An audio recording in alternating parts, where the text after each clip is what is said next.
Hi there, all you cool people out there in Kansas City. I just watched your ethnography, what is it?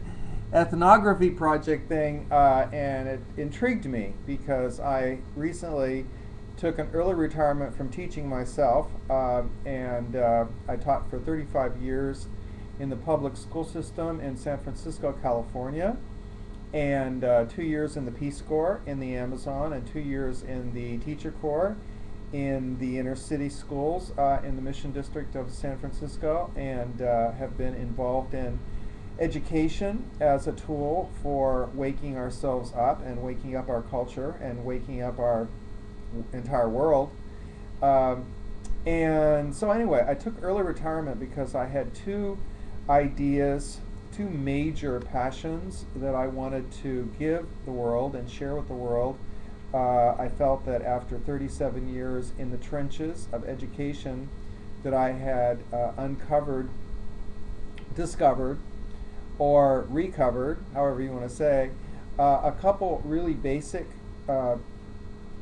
truths which are not even being discussed or addressed as truths. In fact, they're not even really in the cultural conversation. Um, but what happened was I was, first of all, in the Peace Corps because I believed I was one of the Kennedy kids. I believed before the assassinations, the planned assassinations of the two Kennedys and Martin Luther King, and then the four students at Kent State, and then the assassinations of Mayor Moscone and Harvey Milk in San Francisco, where I was, and I knew Harvey Milk. Before all of those assassinations, in the early 60s, prior to November 22nd, 1963, when we were your age, we really believed that we were waking up from the hypnotism of the old paradigm. And we really believed that we were seeing something new about our country. That actually did continue up through and including the days of Kent State, where during the 60s we saw through the military-industrial complex.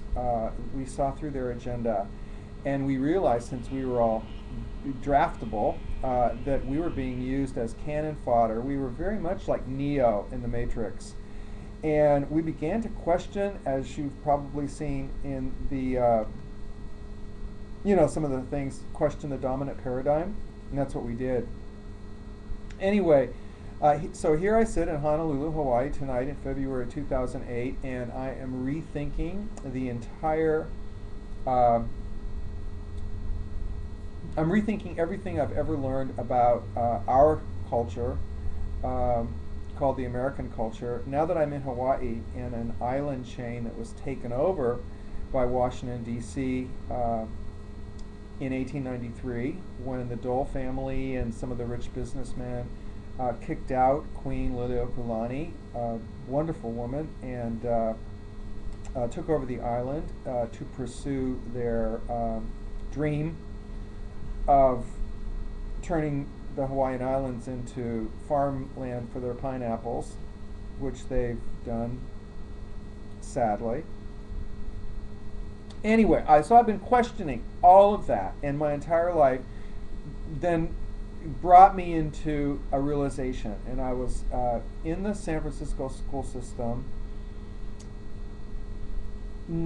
watching reports come in from Columbine, and knowing the violence that was in our own school system, the violence that had already happened in San Francisco and the assassinations, and just the violence in our nation. And it just, like, I woke up and I thought, this is absolutely insane.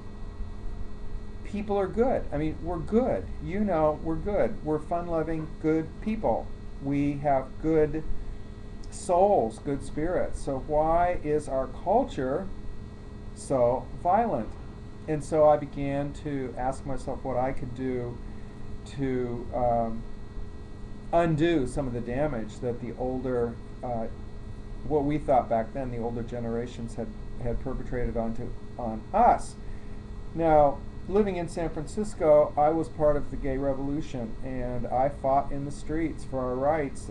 When you visit San Francisco and you see how gay people are treated equally, that was not easily won. There were many battles in the streets, and there were lots and lots of political battles, not the least of which were the White Night riots, where we actually fought hand to hand with the dominant paradigm all the way up to City Hall. And after that night, we were accepted as equal. But anyway, so why is our culture so violent, and why is our culture so closed-minded when we're supposed to be America, land of the free, home of the brave, you know, give me your tired, you're poor. We have all this American mythology that we are such an open and free country, when in fact the opposite is more accurate. So I began to have two dreams. One of the dreams was that I wanted to present myself to present my place in the world to the dominant culture in a different context, not asking the culture for permission to be here, not asking the dominant paradigm for permission to exist or participate in their archaic marriage ceremonies, but actually proclaiming that I have a place and that we all have a place. Gay people have a very important place in the grand cosmic scheme of things. If you believe in any kind of intelligent design going on in the universe, it's obvious that something needs to be done to change the violent nature of men, mostly, because it's men who are perpetrating the wars. And so what could be a better idea than actually creating men loving men as a natural way of life? And so my friend and I, Michael, produced this video, Out and About with Brewer and Berg. It's a multi-dimensional travelogue that will set you free. Come trip through time and space with Michael and Tom, the new millennium's gay gurus, as they follow their bliss on a real-life vision quest leading all the way to the Vatican, seeking answers to some of the most pressing questions facing society today. And so what we're saying in our video series, which can be found on Amazon.com, is that we're here for a reason. We're here to evolve humanity upwards. We're here as lovers. We're not here begging anybody permission to exist. We exist. Not only do we exist, our DNA has evolved us into a higher level where we naturally want to love each other. Pretty cool idea, huh? If you want to save the human race and stop the wars, you evolve DNA, you evolve in the culture a large group of people that want, especially men, who want to love each other and not kill each other. The other great idea that I had teaching was I realized that I needed to talk about something that hadn't been talked about at all, and that was the fact that in the school system, even all the way up to your college system, there's a hierarchy, an inbred hierarchy of where the participants in the system are always going to be the smart ones at the top, the medium ones in the middle, and then the less smart at the bottom, and that tends to put them in a position through their entire lives of being in a stratified society, economically and politically and culturally. What I love about YouTube is that in YouTube we're all equal, and it's a forum for free speech where we can really, really connect. And I think connecting in YouTube is going to be one of the most profound cultural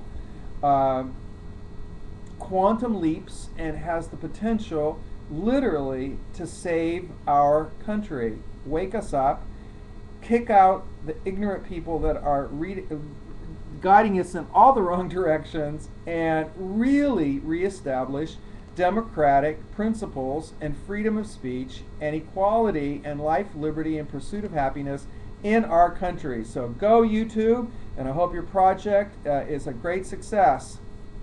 Aloha.